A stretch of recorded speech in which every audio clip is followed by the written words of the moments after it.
Telemetry 0525. On May 15, 2025, a portal was secured to correct mistakes to current Terra timeline. The red door is marked as 25 CV 040006. Thank you for using SpaceNet.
These words of mine, will they be found, or will I be lost under oceans and frozen hills? Will they burn out and fade away?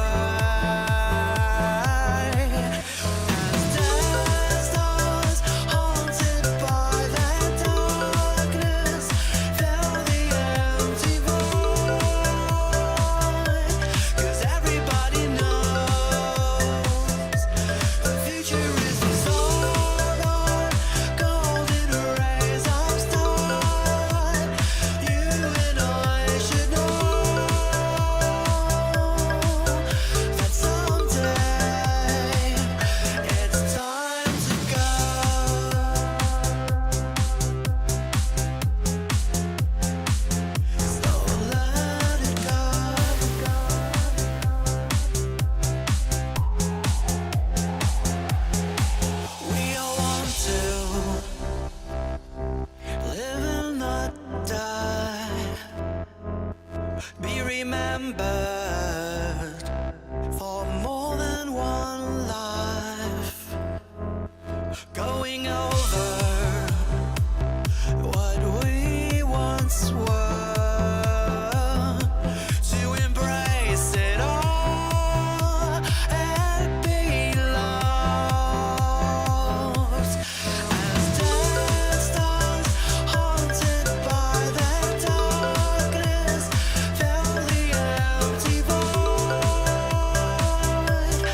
Everybody knows the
Hi everyone, how are you?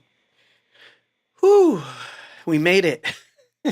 I don't know how I made it because I almost didn't do it.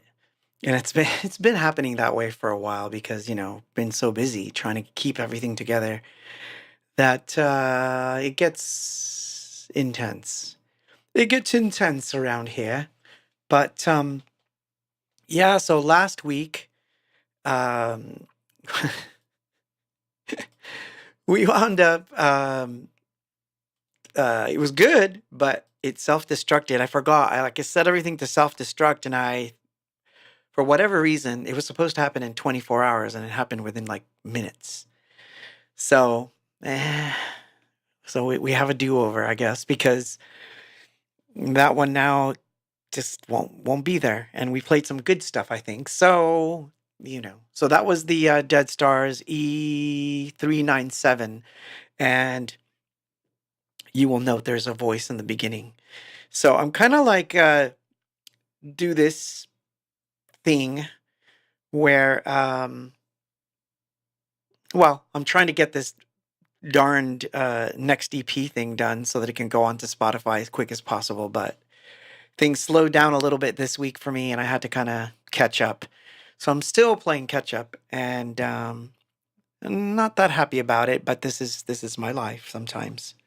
By the way, let me know that you can hear everything okay and that I sound okay, cuz the studio was shut down for this whole week, and I've been doing a little bit of work in here, and got some new toys that I want to set up, and a whole bunch of stuff going on. So, but anyway, I digress. If you've got your drink, oh, right off the bat, thank you for that, Todd. So, how did we do with the World Without Love Spotify challenge? Well, let's find out. We are up to, let's see. Let's pull it up. Let's actually pull it up and look at it. Ooh. So World Without Love is currently at 295,539. No. Yeah. Plays. Um but it's funny because it's in the number one spot, and that's what I really liked in the US. It is actually the number one. So I'm happy that it's trending that way, and so I kind of want to keep that going. So just keep playing the bejesus out of it, because it's fun. Ooh, look at here, we've got more people. Uh-oh, chat looks all funky, but oh well. Not much I can do about that, but anyway, it is what it is. But so we're doing a redo, but I'm not going to talk about everything I talked about last week because, as I was saying today, well, if you saw my post today on X for that matter, I said that everything happens for a reason. So let me tell you a little story about something that happened last night, and then I'll pivot that towards what happened last week, and then we're clear. But anyway, I wanted to say before I go any further, and the chat starts scrolling like a crazy thing. Let's see. Hi Mai, hi Todd, hi Joseph, hi Warren, hi Wendy, hi Sage on YouTube. Oh, it's scrolling. Joseph, Fabian, Jeff, Constellation 369, Gerard. Okay, now it's going too fast. Dave, Bellajara, thank you. Thank you, all of you, for tuning in. Um, so let me begin by telling you this little story about last night. So I don't believe in coincidences. I think that everything happens for a reason. So last week's stream self-destructed like right after, and I thought I'm gonna just redo the whole thing, and we're gonna talk about everything else that everything that we talked about last week. And then I thought about it, and I was like, maybe it's self-destructed for a reason. Maybe there was a reason for it. So I'll stick to the songs. but we're going to talk about the way times shift. And we're also going to talk about, we're going to talk about a little bit about the whole things you shouldn't sign and, all that kind of stuff. We'll get into all of it as a conversation. Because to be honest, um, I was so dead set on doing the same thing again that weren't, if it weren't for like a few little things that happened that just kind of gave me the nudge, I would have probably just done a complete redo. So, yeah. Oh, yeah, yeah. You don't have to do it on repeat. You just have to play it every so often. So, digression juice refreshed. Indeed. So, this is what happened last night. So, last night I wound up going on a rabbit hole of preamps. And for the nerds, for the non nerds out there, microphone preamp is a very important tool in my toolbox. Actually, in some cases, more important than some of the other electronics and things because it is it's between the microphone and my preamp that captures the vocal. And while I'm very happy with my setup, there are some things that I wanted different. And so I've been looking at different preamps and, just thinking about stuff. So I came across, and I don't want to talk about which one it was because I want to kind of keep it a secret until I have it in my hands and I'm playing with it, just because I want to be dramatic. So anyway, I came across this really weird preamp that was just odd to me. It was like an oddball. First of all, analog and digital, and it was strange that I never heard of it before, never seen it before. So I thought, wow, this is crazy. And I was looking at it, by the way, on reverb.com. And so it wound up being about 150 something bucks used. And this is something that used to be about 500 or 600 bucks from what I can gather. So I was like, I should just experiment on this thing. I should just open it up and just experiment to muck it up a little bit because I think it would be fun. But then I thought, well, I don't know that I want to spend 150 bucks right now. I just don't want to. So I was like going back and forth, and then this happened. I guess I had sold something on Reverb about a year and a half or so. And they had never paid me for it. It was just money that was sitting there. And it turned out to be the exact amount of money that I would have needed or used to buy the preamp. The numbers were it was literally a $6 difference. And in my favor, I might add. So it was almost like that's how I view things in the universe. When you get a subtle hint of like, yeah, you see, what's your excuse? I just gave you some free money. So what's your excuse now? So for me, those kinds of signs, I take them seriously. I always have.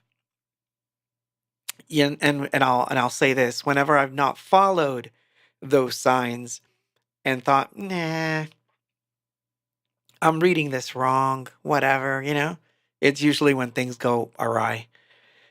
So always pay attention to the quiet voice. I'm telling you, pay attention to the quiet voice. So anyway, long story short, I have a preamp on its way.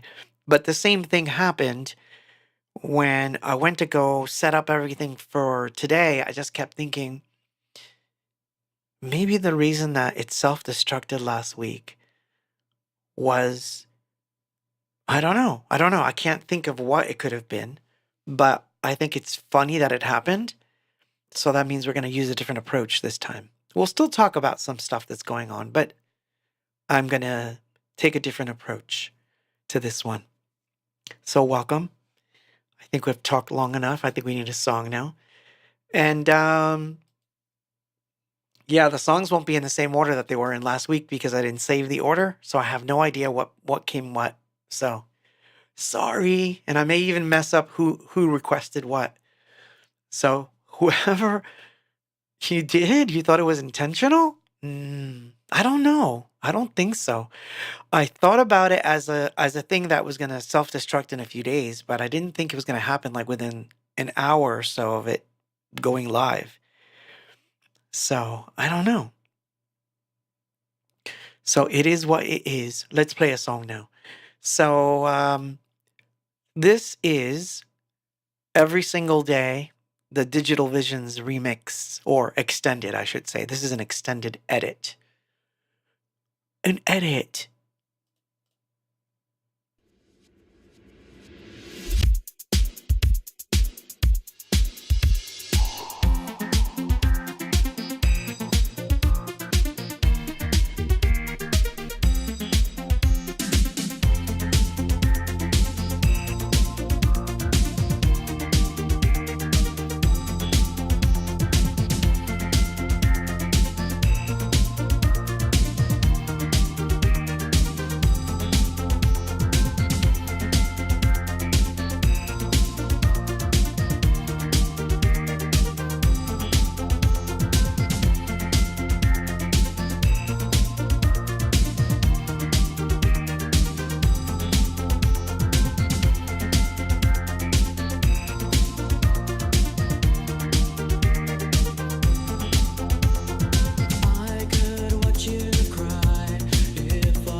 Whoops.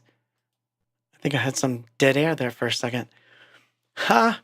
Yeah. No, see, like you could set it up in my software. I could set it up so that it publishes them on a certain time, and then I have to go through the software, but I'm pretty sure I saw something that said delete or take away by a certain time, and I think I may have messed things up. But yeah, it's gone. But of course, once it was gone, so just to be fair and honest here, once it was gone from 3 places, I went back to find wherever it was and deleted it because I don't want it to be on Facebook and not YouTube and all that kind of stuff. So it was basically it was YouTube and Twitch, I believe, that were the culprits, but we'll leave it at that. But yeah, so news-wise, if you weren't here last week, show of hands of those that you weren't here, a show of hands of those that weren't here last week in the chat, please. And then we'll go from there. I know, 2.4 minutes after the gig. Imagine. Oh my God. Funny. But yeah, no, so anyway, it happened. So here we are enjoying ourselves yet again with music and talk of nothing. But anyway, what was I going to tell you? That why? Oh yeah, that everything happens for a reason. Blah, blah, blah, blah, blah, blah, blah, blah. So I do believe that everything does happen for a reason. And so I've been working on the studio to do different changes. And of course, the preamp thing was cool. And I wound up finding some oddball stuff that I'd forgotten about,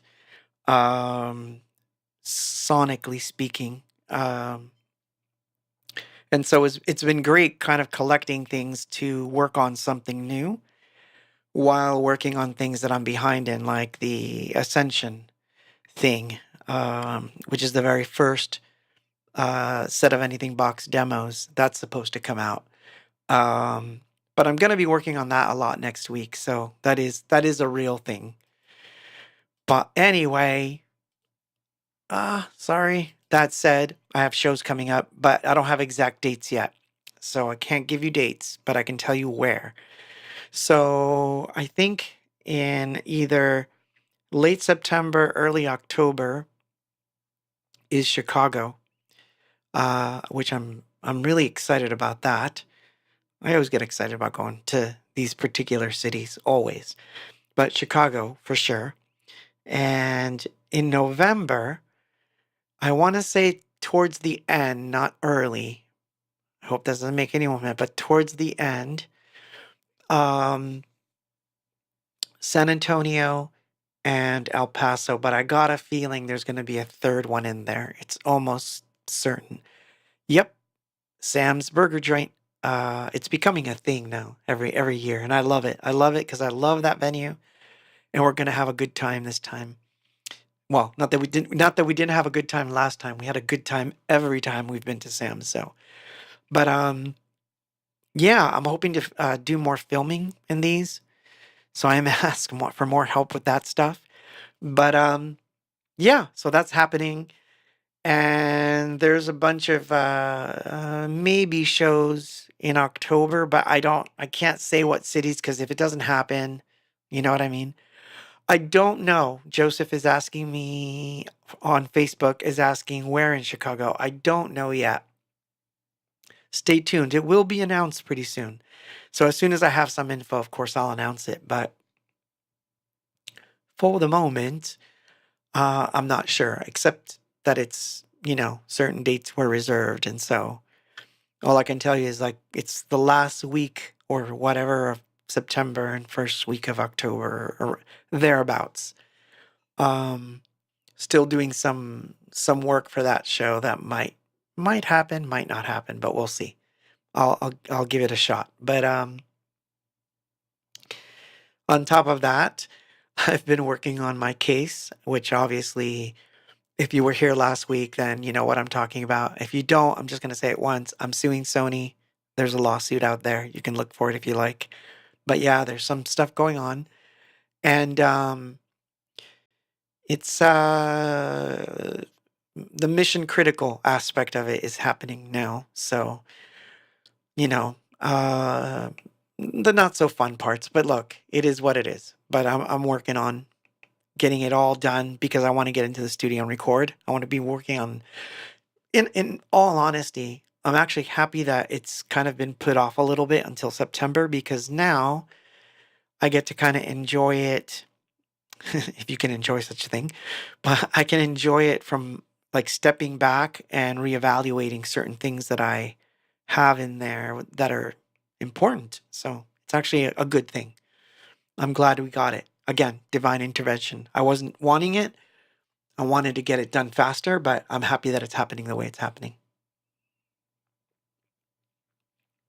Works out in my favor in the end. So that's good. It's a good thing. But so last week we were talking about contractual things and, so I was having this conversation about what would have happened if we hadn't signed to Sony. Would we have gotten as far? And these are things that people will ask, of course. And to be honest, I think everything would have happened with some changes and some differences, but I think that everything that was meant to happen was going to happen. So, what am I going to tell you? It's hard to judge such things because you don't know. We were doing really well when we were in Jersey, leaving for California. We were doing amazing shows, and we were bringing in 300 people a night. So I think we were already on our way to do whatever it is we were going to do, whether it wound up with them or not. Did it help? Of course. I'm not gonna sit here and lie and say that major label deals don't have consequences to the career, but of course, yeah, like Wendy says, it's besides the point. It means that you could have had it in a different way, maybe not the same, maybe more. Who knows? No one really knows. So the speculation part, I mean, I take it with a grain of sand, but the truth is, if I were doing things differently today, meaning if it was happening today from the get-go and it was all going on now, I could give you advice or at least give you some of the wisdom that I've learned from that time and things that I would have not given up. And so it's with that advice that I'm going to kind of go forward towards the evening and yeah, I should have been shyer. Or, there was a lot of them that it could have been that it wasn't. Some bizarre was in the mix. Uh, Rough Trade was in the mix at that time. There was a couple that were in there that I think would have been miles better. 4D. So, but in the end, I don't regret a thing. I don't regret any of it, even the stuff I'm going through, because in the end, things have to go the way they have to go. And one has to be willing to accept that things could have been different, but maybe not. Maybe they would have been exactly the same. Different suits, different contracts, different situations. So I always say I'm grateful for the things that happened, even the bad stuff, because at least it led me to certain places. We wouldn't have Hope, probably wouldn't have had the Hope album if I had stayed on Epic, because I don't know that would have been another, quote, commercial weirdness for them. We wouldn't have Worth. We wouldn't have Electrodelica. We wouldn't have Universe. So we might have variations, but they wouldn't be exactly the same. I think the paths take us to certain places, and that's how it goes. So, but anyway, let's play a song because we're moving right along. So before I play this one, so this one is interesting. I was thinking about this. We didn't talk about this last week, but I just want to mention it that if you're into some of the peace songs and you're missing them in the US side, remember that there are remixes and things that are on Spotify that you may have never heard of. Meaning there's Living in Oblivion remixes that you've probably never heard. They're on Spotify right now and on Apple. Soul on Fire, there's a remix slash version that we do live that is you can only hear it on basically Spotify and all that, and when you go see us play live. So that's an interesting one too. Carmen, of course, in Spanish and in English with different remixes. Those are available on Spotify. And a couple other things. So, if you're bummed about the whole situation, the best way to support right now is to, hey, either get a VPN and listen to it abroad, which you still can, even though I'm not condoning it at all. At all. But at least, if you're missing it at some point, I think it's going to go away from everywhere. It has to in some sense. So expect that to happen. So enjoy it while you can. Yeah, let's play a song. Okay. Soul on Fire, the Heartless mix. And I'll stay on the chat. And we'll use the moon chat, which isn't working, I see. It just said subscribe. That's funny. Here you go, me old son.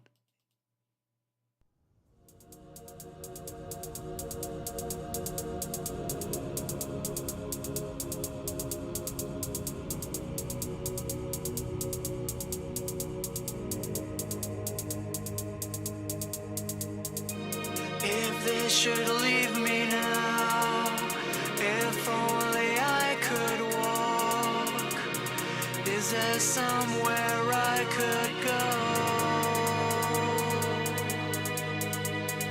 Yes, I remember a place so far away.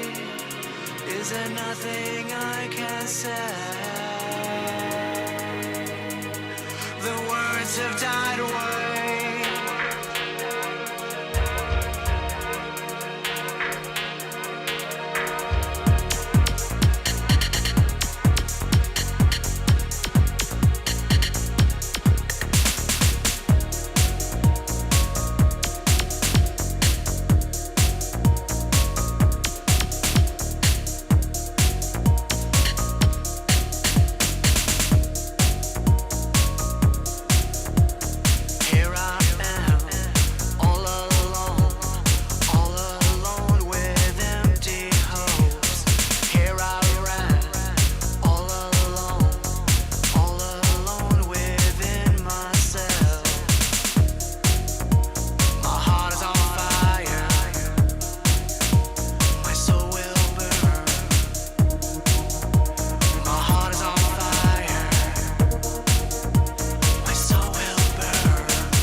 Soul on Fire, the Heartless dub. That's the one we. That's the one we play live. Um, which it's actually one of my favorite versions, actually, of the song.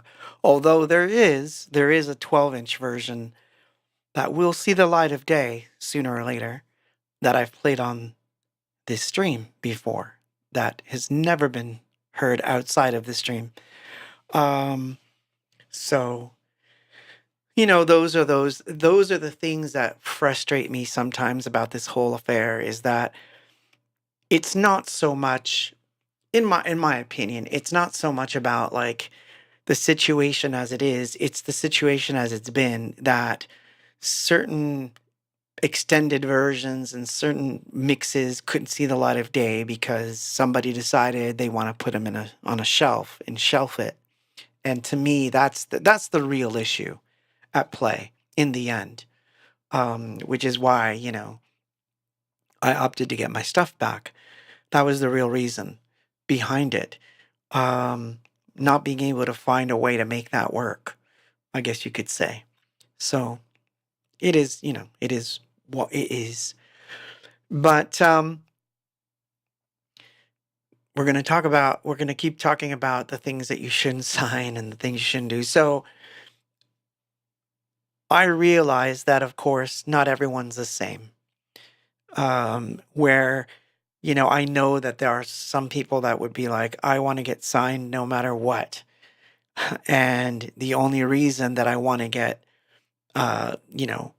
signed is because I want to have a big house and I want to have a car and I want to have, I can understand that point of view. So it's not like I'm immune to that side of it where people say, oh, not everyone wants to be like the artiste. And truth be known, I didn't, I don't care either way. Like I never cared that, we became famous or if we weren't going to be like, that was never the motivator for us. In reality, I don't think so. So it's different. But what would I do different now? Well, some of the things that I would do different in the case of things that have happened in the past is I wouldn't be so quick to sign a publishing deal. That would be the first thing. So I would say to someone, if you get signed, the first thing you should do is hold on to as much of your publishing as you can. Always have you know, and thank God I did this because I don't know how this happened, but I did it. Always have, a more than 50% share of the publishing so that you are the controlling party. Because if everything is half and half, that becomes a little difficult because now someone else owns half and that's how ownership is distributed. So thank God I never had to worry about it that way. So always have a controlling percentage of what is yours. Very important. Um, TMT Mixes asks, how many other remixes were shelved? From the Epic side, I believe, if I had to look at it now, I mean, I'm judging from what you don't see on Spotify, right? So I would say there's probably about 15 different remixes that should be out in the world, but aren't. I'll name a few at the top of my head, even some that I don't like, but let's say the Living in Oblivion mixes, the extended, the pop mix, the radio version, that's just 3. Jubilation, there was at least 5 remixes that have never seen the light of day. Uh, um, the aforementioned 12-inch version of Soul on Fire, the 12-inch version of Kiss of Love. Some of those have never been heard, except for on the stream. On the stream, I've played the extended version of Kiss of Love, and I've played the extended version of When We Lie, for example. But there's a lot of things that just never saw the light of day because they shelved it. And, you know,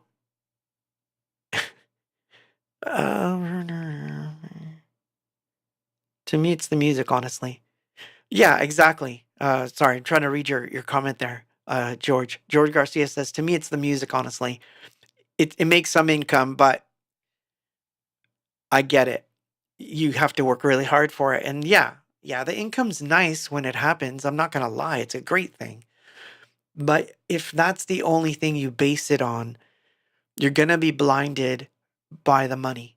And that this is true. It's happened to many people where they're blinded by the whole like it's a publishing deal, it's a record deal, and they just put their names on a dotted line and they don't realize that this is going to be for a while. In the case of, yours truly, I had to wait 35 years. So that's something I wouldn't wish on anyone. So if you're going to find a deal of that nature where you're looking at it from the standpoint of, I want to be signed to a major label, the highest recommendation I can give you is make sure that you hold on to at least a 52% percentage of your publishing so that you have leverage no matter what happens. You can sell the other, you can sell 25% to someone for money. That's okay. You can sell 10%, you can sell 15, you can sell 25. Just don't do more than 50 because if you do, you're causing yourself grief that you don't need. And it becomes a little harder to deal later. So that would be one thing that I would say that not to do. Another would be same thing goes with your merchandising rights. Although in my case, thank God I didn't do anything with merchandising because at that point in time, those kinds of deals didn't exist the way they do now. So I would say that the other thing I would recommend is that you don't sign away your rights to merchandise at all. But if you have to, make sure it's a small percentage, that it's never a large percentage because the suits are out to get your stuff and keep it. That's the bottom line. You got to keep, yeah. George says, Peggy, my sister says, keep on making music. Yes, thank you. And if she gave that advice to me, taken, Peggy. If she gave it to you, take it, George. Let's play a song. So, because I'm doing it the whole every 7 minutes, we're going to play a song. So, at least I'm going to try. So, this is, it was mentioned earlier, and I thought, this is the beauty of like doing things live. I pulled this up out of a hat, rabbit out of a hat pulled. This is actually one of my favorite songs from Universe, and I used to like playing this one quite a bit. I haven't done it in a while, but I might over this summer or towards, I don't know. I might do this one again. This is, I'll surprise you. We'll put the visuals on, and in fact, I think this one deserves a different visual. Yeah. I heard from the station you're leaving tonight. I knew it would happen someday. Still I feel so numbed. You're going home. The earth seems beautiful, somehow lonely too. Now that we are here, I want time with you. Can't face the night. You're going home.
think of your face.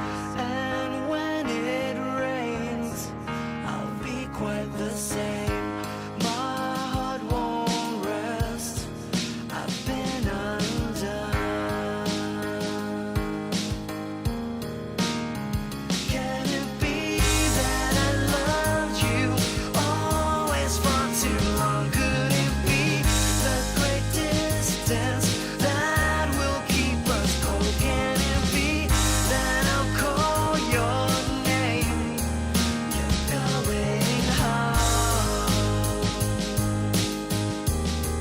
You're going home. You're going home. You're going home. You're going home.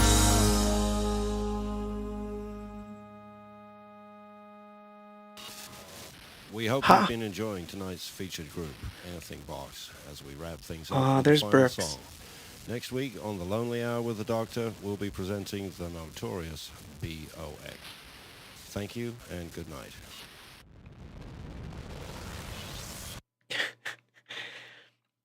Thank you. Thank you, thank you, thank you. Yeah, that was the in the nerd world, that was the MPC 3000 that we used to use to do all our drums and stuff. And I don't know. I know I've said it many times on this thing, but I've got a library to kill for drums now. I think I have 60,000 drum sounds all told, and I think I had like 30,000 then. Thank you, Easy Sparksy on YouTube. Thank you for that vocals and spatial mixing. Wow. Yeah, that was one of the good ones where we actually had a lot of fun doing that. So yeah, so where were we? Things you shouldn't sign or give away. So yes, publishing was one, and again, in percentages, because everything matters. I never understood it. I started to understand it when it comes to stockholders and things of that nature, where they always say the person that owns 51% controls it. So that's what was interesting, is trying to like how by a miracle that happened, which is a good thing. So yeah, don't give away more than 50% of anything that you have ever. Hold on to it. It's worth it, because in the end, you will have to be able to monetize your own material at some point, and I think it's important. I think it's important all around. And I'm not opposed to the labels making money off of you, because look, they're in the business to make money. So I understand that very well.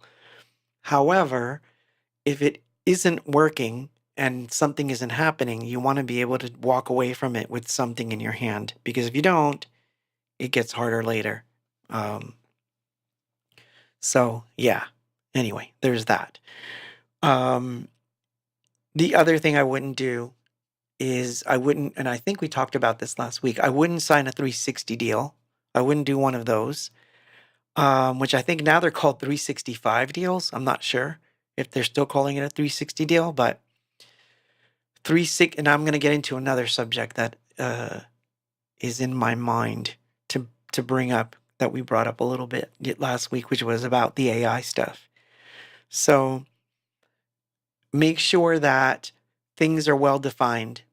So an example of that would have been what's known as a 360 deal nowadays. It didn't exist when I was signed, thank God, because it would be a much worse situation if that existed back then.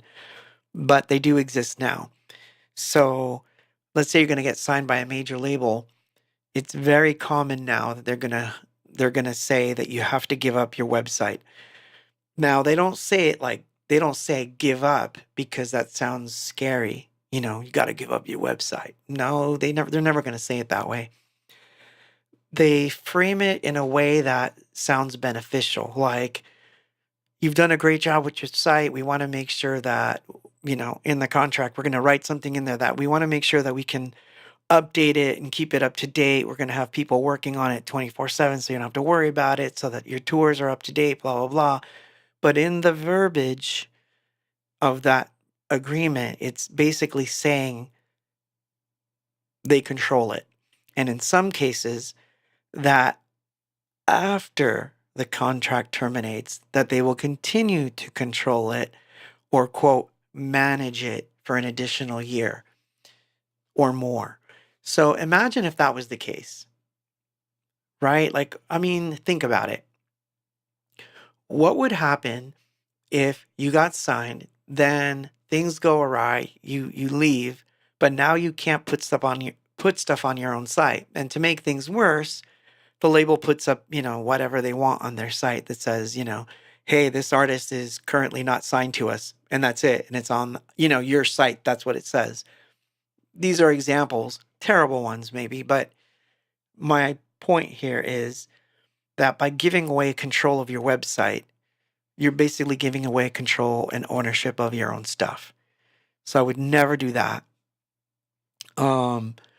Never, and again, in the 360 deal, they're starting to define a little differently what it means to give away your name and likeness. And that's a strange one.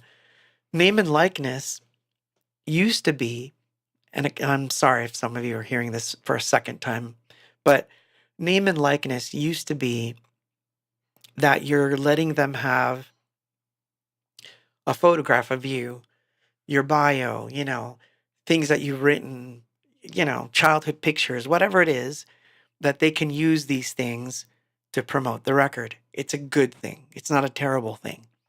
However, it's starting to morph into, you will let us train things on what you're giving us on your name and likeness. So your voice, so that we can do, they couch it like this. They'll say, and I'm making predictions here because I'm going to tell you it's going to happen. It's already happening in some places. I'm going to show you in a minute. But the idea behind that is that they're going to say, well, think of it this way. If we need a station ID for a major radio station, instead of bugging you to record it, if we are able to train an AI with your voice, then we can generate these things as we need them. So it'll be like, hey, this is Claude from Anything Box, and you're listening to blah, blah, blah on blah, blah, blah FM. You won't have to record those anymore. I hate recording those things. Most artists do. So of course you're going to think, wow, yeah, that is convenient. But what you're not realizing is that then that turns into other things. Like, how far can it go? Can they do remixes or derivative music and mixes from your data that was trained? That's where it starts to get sticky. So these new deals and the way they're going to be written are, I think, framed to take more of your trademarks. And in essence, what makes you you. And so that's why I think it should be avoided like the plague that it is. So I guess that's what I'm trying to say. You have to look at these things and study them. So if you're listening and you have record contract being waived in front of you, those are things to look out for. What does it say about my site? What does it say about my publishing? What does it say about touring? What does it say about my merchandising rights? These are very important things. And I have to tell you this because if I don't, I would be remiss not to tell you this. Because I got a few DMs from people that said, make sure you tell people that you should always have a good lawyer. Yeah, absolutely. Goes without saying. However, realize that entertainment lawyers will eventually work together. So it's going to say, even the guy that's on your side is going to say, well, a 360 deal that's normal these days. So they're going to ask you for your website. They're going to ask you for this. It's normal. Just because they say it's normal, just because they say this is the way things are done nowadays, that doesn't mean you have to sign it. That's just their interpretation of what's on the contract. So it's very easy to say to your lawyer or whatever and say, hey, in everything I'm signing, make sure that I'm not giving away more than 50%. It has to be much less. Whatever it is, I have to have the highest stake in it. Because if things go awry, I want to be the controlling party. That's all you have to know. If you do this, that will be a big deal. So, let's play a song now. Let's see. We'll go back to Moon Chat because that was fun. And that way you guys can like keep talking and we'll just keep chatting here. This is, we played this one last week and, you know, it's a do-over. So, Wanted, Save Me, featuring Danya. And I wrote some of the words. We wrote the words together, actually. And her vocals, everything was recorded at my studio. And then we sent it over to Russia where it came out. Here you go.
Save Me featuring Danya.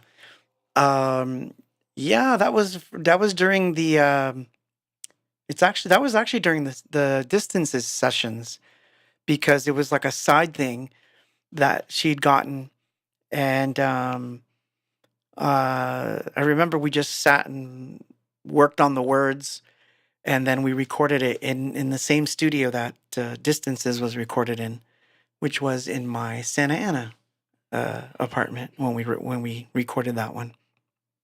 She did a good job. She really did. So yeah. So where were we? We were talking things you should not sign. So the other thing is to make sure that well, how about this? I think it all boils down to expectation. You need to have certain expectations of how things are going to go or how they could go. And I was thinking about this earlier, and I want to bring it up only because I've gotten both sides of this argument. So I want to see what you think about it. So let's say that the person, or I'm going to say that, let's say the person. So let's suppose that you're into noise bands. So you're doing noise music. Realize that unless there's a true miracle, the chances of landing a major label deal with a noise record is almost nil. It's not going to happen. That doesn't mean it can't happen. I'm just saying it's highly improbable. So if you're into like a noise band type thing, or like, super crazy, electronic punk or something weird that's off the beaten path, you're better off seeking the communities and labels and venues and all of that stuff that revolves around the kind of music that you want to make. So I would say that that was a mistake that we made, because the difference between us and everybody else at that time was that we were doing both things. We were doing this crazy experimental stuff, and we were doing pop songs. And the problem with that, as I see it, as I've always seen it, is that some folks will latch on to the pop side of it and say, oh, these are great pop songs. These are catchy. They're going to be radio friendly. And then the other side is like, well, this other stuff we don't understand at all.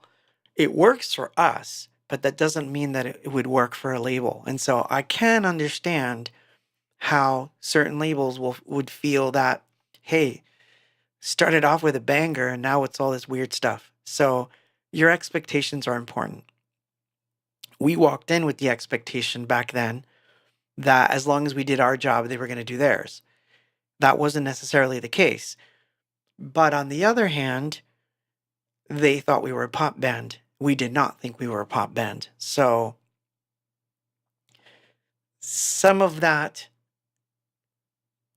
is not talked about enough, because sometimes everyone chases the deal itself. It's like, but it's a major. Yes, it's a major, but if they don't understand anything about you, if they don't understand where you're coming from or where you're going, it doesn't take a rocket scientist to know that it's eventually going to die. You're not going to get to where you think you're getting with it, because quite frankly, how can you sustain it?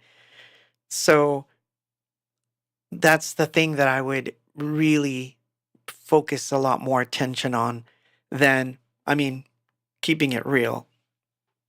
What I said stands, meaning, yeah, own more than 50% of everything you have, but at the same time, manage the expectation.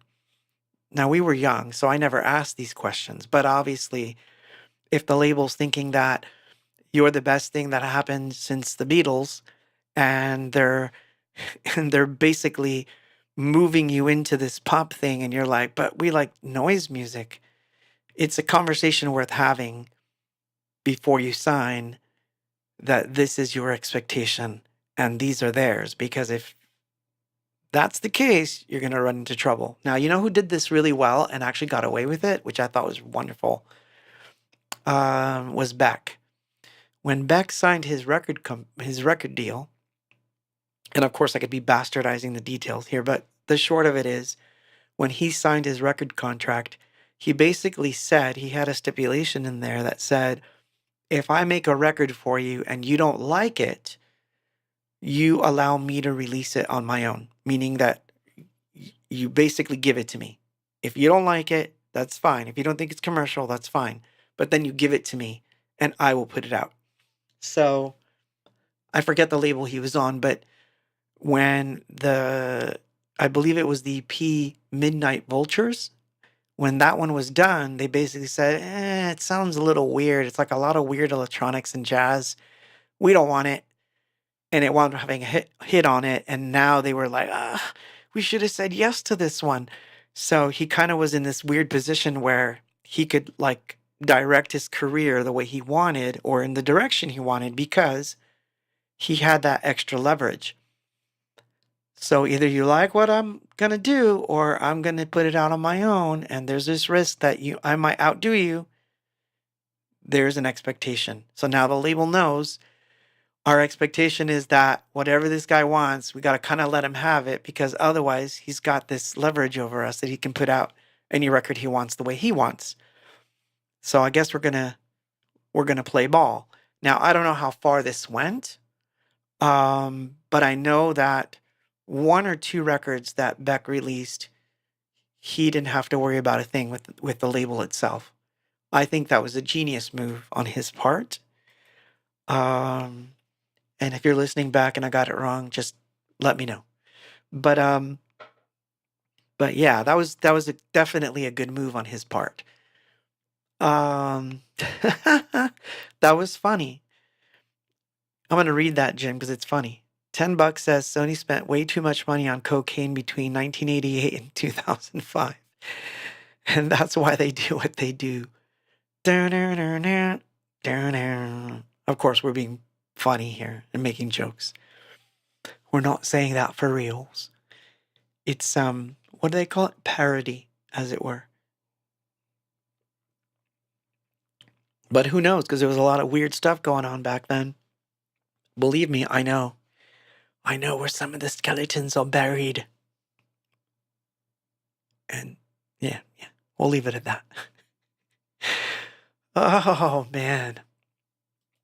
But anyway, look, that's what I'm saying, is that you have to examine it from the standpoint of expectation. I think that's the first rule of thumb. What is your expectation? And again, if you're in a noise band and you're like, my expectation is that we're going to be the richest noise band on earth signed to Warner Brothers, the probability is really low. You got to manage that expectation. Now, if you write pop songs and, you do your choreography and all that kind of stuff, and you're like, well, I am a pop star. This is what I want to do. I want to be a pop star. And this is where I've built my career. Then that takes you into that other perspective that I said earlier, which is, okay, we know what your expectation is. You know what the label's expectation is going to be, that you sell a lot of records. So in case it goes awry, make sure that you are always having that 50 or more % of ownership so that you have a controlling bid in the ownership. Nice question here. Joseph asks, Claude, did you ever meet the Japanese executives from Sony Corporate? Never. Isn't that funny? I never have. And I can tell you from experience, from what I have seen, because I met Japanese executives from a different label once, and I had lunch with them. And I was very fascinated by their work ethic. So I can tell you this, I'm pretty sure the Japanese executives would not be that happy with the situation as it is right now. I think. Although, oh my God, you guys are making me laugh. I'm going to start upchucking my food because you're making me laugh. Yeah, exactly. Sorry, I'm trying to yeah. But yeah, of course, just like I said earlier, just to finish a thought here, absolutely it is important to have a lawyer, but realize that if it's an entertainment lawyer, you're going to have to like weigh what those expectations are. Because I just saw a few letters that were written on my behalf. And believe me, they don't look. I was like, this is very interesting the way this is worded. So, very carefully approach things. Approach things from a very careful perspective. Be what's the word? Optimistic, but make sure you're being cautiously optimistic. All right, let's play a song. Ooh, we're like moving on. But it's already 9:17. Holy cow, this one's going quick. So, from last week, in your smile, I just muted the mic. Yeah, because I could do that. Feel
in your smile.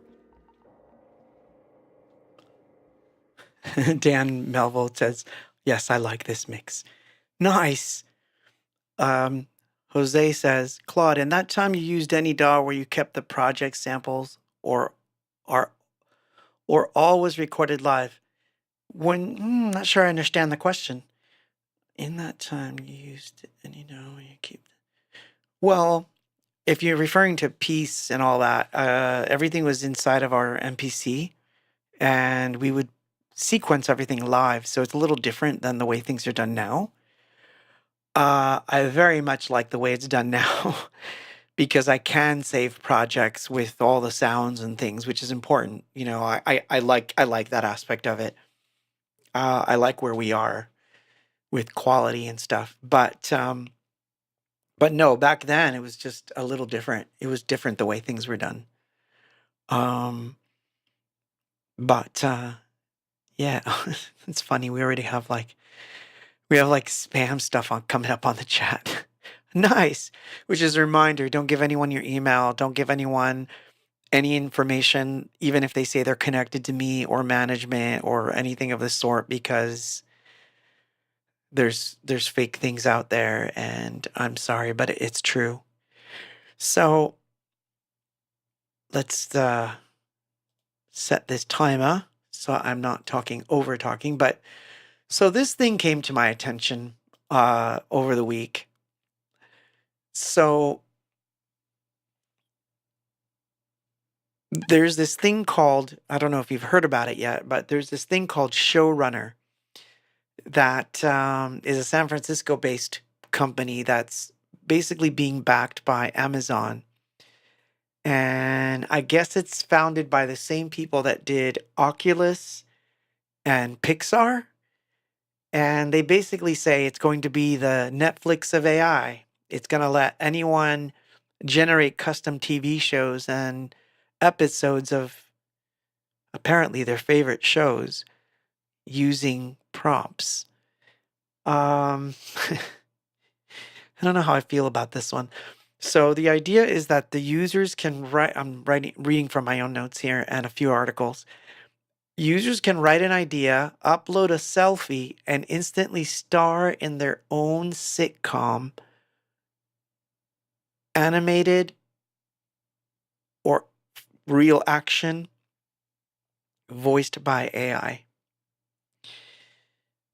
Now, the launch follows the viral success from the company's South Park AI experiment, which drew more than 80 million views, despite being unauthorized. And that's the part I want to discuss.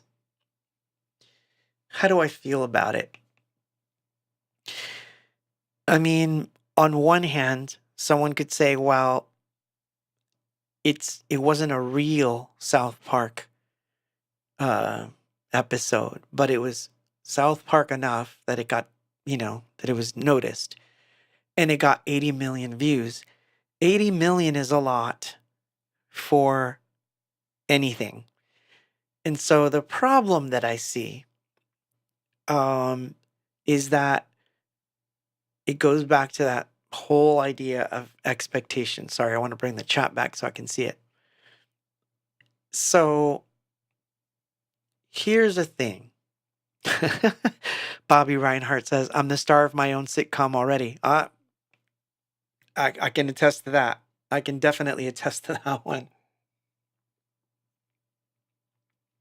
I'm definitely the star, the janitor, the cleanup crew, the makeup artist, everything for this shit show that I'm in. But in all seriousness, what I feel about this thing is that it goes back to that whole idea of expectation. What do I mean by that? Well, I think that the populace is going to go in on it full on, thinking, I can now finally have the sitcom I've always dreamed of making, and millions of people will watch it. And the reality is, it's not really what's going to happen. What's going to happen is, and I'll predict it, they're going to come up with this great idea, they're going to do it, But remember, they're going to train an AI with the prompts that they make. So just like the 360 deal, Amazon or whoever the controlling party is going to be is going to say, thank you for making this wonderful idea. Now we're going to take it and make it into a full-on, real, monetizing sitcom. And thanks to you, because it has your voice on it now. And, and at first people are going to be happy because they're like, hey, it doesn't matter. I'm not doing it for the money. And that's fine. However, over time, it's going to create this thing where anything that's being generated by this machine is basically IP that's going to be stolen, and it's just going to keep getting stolen. So I think it's not going to evolve into the creative, equitable thing that they think it is. What it's going to do is just corporatize the entire situation even further out, so that the guy struggling with, learning how to use a camera, who wants to get a film out, he's going to be the one that's going to have the most trouble. The person who's really creative, who's not interested in the sentences and doing that stuff, he's the one that's going to get hurt the most. And unfortunately, there's this idea out there that if you don't do this, if you don't get into it, you're going to get left behind. And I don't like that view. Not because I feel that I would get left behind. It's not like my own personal thing, but I know how there's going to be people that are young that are like trying to struggle to learn their cameras and learn how to do scripts, and they're going to be angry that somebody can just prompt it and get it done. And it's going to make them discouraged that they can't go forward. And then when they do, and they do it on, when they do go forward with this whole AI idea, and it enters into the Amazon realm, it's just going to get nabbed up.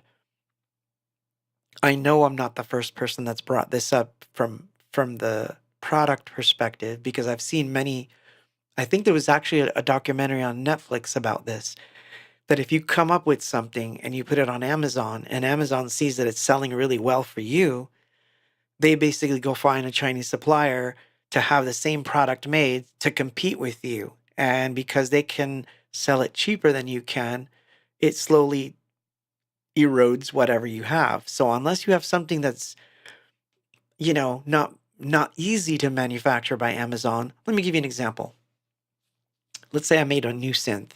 Let's say I made a synth that looks like, I don't know, one of these things that I've got in here. Okay, I've got one. Let's say that I designed a synth to sell on Amazon called a light synth. This thing, right? Let's say that I decided to sell one of these. Well, if it's not something super complex and super hard to make, there's really nothing that stops them from just taking the idea and running with it with their corporate muscle. And the same thing is what's going to happen to this content. At first, you're going to, yeah, exactly. It's what Walmart did to the locally owned grocery stores. It's exactly the same thing, except on a mass scale for music, art, film. So the film industry, I think, is probably the one that's most in danger right now. If I had to guess, I would say that they're probably the ones that are the most in danger. Let's play a song. So, whoop, I don't know what that was. So, yeah, Beat of Life, Disco Vinny's remix. Never heard before, except for last week. Here we go.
the unfinished version of that remix, because I'm still working on it with Vince. He was very kind enough to allow me to work on it with him. And so, what is the Matrix? What is the Matrix? Control. So, yeah, like, I mean, I don't think that this is going to get better in that sense of the word, which is why, as I get older, I don't know. I wonder if this happens to more. I mean, it's happening to me, but I don't know if how much it happens to other people. But as I got older, I wanted to be more involved with this stuff. So that's why I've been learning so much about copyright in the last couple of years. That's why, I've been really digging deeper into what these meanings, what it could mean for the future, because it's one small phrase that gets changed now could mean, like someone said earlier, please submit a DNA sample in case scientists finally figure out cloning and we have to clone you. We want to be able to. I mean, it sounds funny, but like I said, in 1989, name and likeness just meant a photo of you that they can use for a poster. Now it means so much more. And I don't know, in my old age, I thought maybe I need to go to Congress and do some lobbying of my own and talk to people up there. So it is something that I have considered doing. Trying to spend a week up in Washington trying to lobby and talk to people. There's something, something to be said about that. I wouldn't be the first person to ever have gone, so it's something that I've considered, especially as my thing. Uh, you know, Dan says, wasn't slavery made illegal? It was, except if you sign your name to something. So, I digress. Need to take a sip. But yeah, that's what bugs me is that I think, oh yeah, Wendy says Rick Beto. Yeah, I know, I love Rick. I actually love watching his channel. I thought about reaching out to him actually and seeing if he wanted to have a talk about this very subject. There's a couple of YouTubers that I wouldn't mind having a talk with regards to this situation as it unfolds. Because I think there's going to be some parts of it that are going to be very interesting as they play out. Um, I'm certainly not the first to have gone through this, and I probably won't be the last, but what I'm hoping is that I can be the loudest. So that is going to be, you know, and yeah, like Bobby Reinhardt says, AI law is being debated heavily. So exactly. So if it's going to be something that these corporations are going to be going to Washington, D.C., trying to convince everyone that it's a great thing and that it could do no wrong, I think artists are going to have to start making the trek up there to have their say when it comes to the way these things are done. I think that there's a lot of room for improvement. In fact, I'll tell you some interesting little side things that I found just this week. Those of you that are into crypto will love this, but the bureaucracy of how things are done, like if you look at the Copyright Office and how things are done, it's so backwards compared to how it can be done with the way technology is. And I don't mean just the AI side. So I'd like to go there to try to change the way things are done to make it easier for everyone involved, from the artists to the publishers to the labels, to make it really fair. And one of the things I think that should happen is like like we all argue about term limits for politicians. I believe the term limits for ownership of publishing and IP should be shorter than 35 years, a lot shorter. Because if a label can't do something with you within a 15-year period, I think it's time to just give that up. Now, out of the grace of, the artist's heart, if the artist says, well, I love the label, I know we didn't do so good with this, but I'm going to stick with you, that's one thing. But if 15 years have gone by and everything gets shelved and that person isn't making money, he should be able to get his IP back faster than 35 years. I think 35 years is way too long. And the way technology moves and the way that every single new piece of technology moves the thing forward, like, we couldn't have predicted, let's say, downloads and streaming in 1990. It wasn't happening. So it was only a half skip away. By 1996, 97, we were already in the middle of the beginnings of the iTunes era and the iPod era, all that stuff. We couldn't have predicted that. And so if things had gone the right way, there would be no reason for anyone to terminate their contracts. But if things don't go the right way and the technology that comes in isn't addressed or defined in those contracts, which is, again, a vague thing, they never are.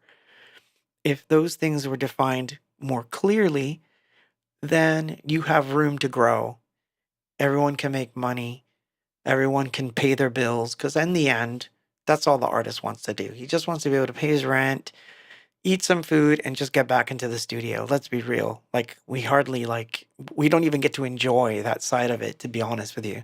Because I'm more of a 24 hours, 7 days a week wanting to create stuff than I am like, let me go on a vacation. I don't remember the last time I had a real vacation. So it is what it is. So let's play a song. We have 15 minutes left and I've got, how many left? Yeah, I'm getting there. So, Nostalgia, the dub, Electroniche, and we'll keep it going.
ourselves are living a completely different existence here in this room.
Whoops. Forget the ending. Yes. Well, thank you. Thank you so much for everything. But yeah, so the last thing I'm gonna say before I play the last song and we end this thing is that yeah, I mean, there's a side of me that like of course I love the idea of the stem separation thing where I, could give it something and say, "Hey, break this apart. I want the drum." Because now they even have stem separation for drums too. So you can say, "I want the drums that are in this song, and I want to have the hi hats, the snare, the kick, everything separate. I want the backing vocals, everything." And it's great for situations where remixes are involved. Absolutely, it's a great tool. I'm never going to say that it's not a good tool. The problem is that we have to define how it's used in a way that doesn't impact other people's lives. Meaning, we were using Depeche Mode in the chat as an example, but like, can you imagine like if you could deconstruct a Depeche Mode song to the point where you could rebuild the secret sauce, meaning the presets that they made or the samples that they had, and get it to the point where you're like, now I can make my own version of this stuff using all this stuff. It sounds good, but you're not really doing anything new. You're just regurgitating what was already done and destroying it. And to me, that's where it's like what you're saying there, Jose. That's the thin line, because now is anything special? And that's the problem. Is anything special anymore?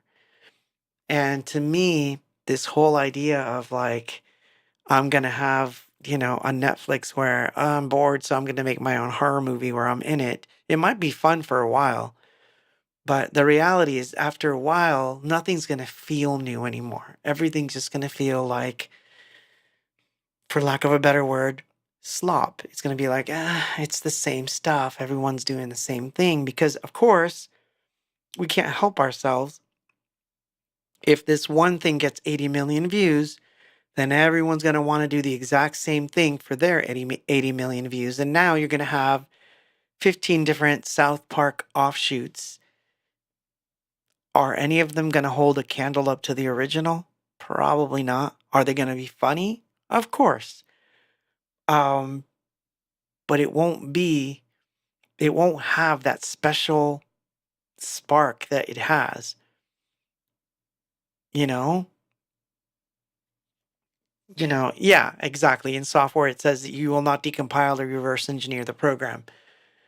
So, but we're at a point where we can, and that's what's sad is that you can do it. So on that note, next week we're gonna try to get back into music mode, and hopefully I'll have much nicer news for you all. But I'm glad that we got to play all the songs that we missed or messed up last week. So I've got one more I'm going to get it in there, and that's the last one for the evening. So I'm going to say goodbye right now and play what was once the B-side, mind you, of 3 12 inches that are out there in existence, with Living in Oblivion on one side and this song on the other. This is Time to Go, and I'll play that one as the last bit, and I'll see you on the other side. And you know, we must have this clang and rattle. We must, hour by hour, relentlessly. Then a thought came to me.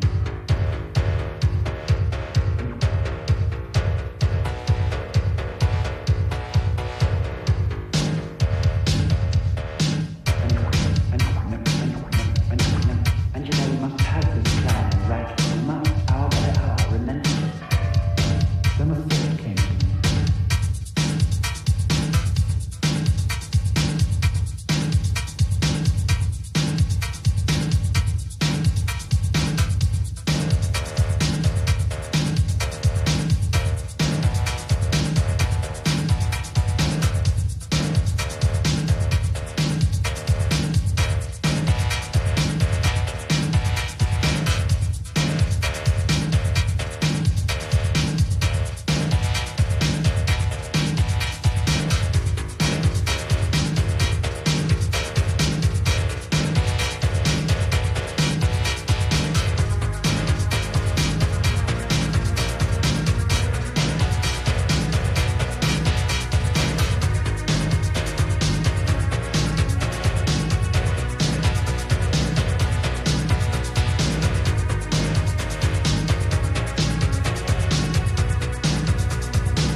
Then a thought came to me.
with that, I say good night. I'll see you next week.